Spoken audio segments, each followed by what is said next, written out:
हम class 11th का chapter 10 discuss कर रहे हैं। What is anomalous expansion of water.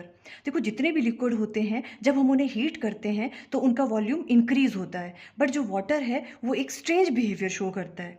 अगर हम देखो ग्राफ ड्रॉ करें, वॉल्यूम ऑफ वाटर इस तरफ लें और टेम्परेचर इस तरफ लें, तो देखो नॉर्मली क्या होना चाहिए, जैसे हम टेम्परेचर इंक्रीज करते हैं वैसे वैसे उसका वॉल्यूम भी इंक्रीज होता है लिक्विड का।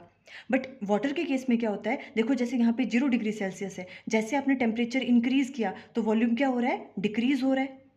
इसे हम कहते हैं anomalous expansion of water. Up to 4 degree Celsius तक ऐसा होता है। उसके बाद अगर हम टेम्परेचर इंक्रीज करते हैं तो फिर वॉल्यूम भी इंक्रीज होता है, जैसा उसको नॉर्मली बिहेव करना चाहिए।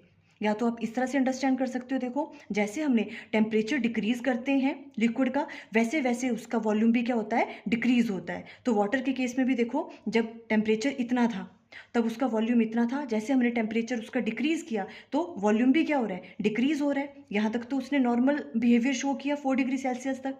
पर जैसे ही 4 डिग्री सेल्सियस टेम्परेचर रीच करता है, फिर अगर हम उसका टेम्परेचर और डिक्रीज करते हैं तो उसका वॉल्यूम क्या होना चाहिए था, और कम होना चाहिए था वाटर का। बट ऐसा नहीं होता है। देखो जैसे हम इस टेम्परेचर से और टेम्परेचर डिक्रीज करेंगे यहाँ पे, तो उसका वॉल्यूम इंक्रीज होना स्टार्ट हो जाता है।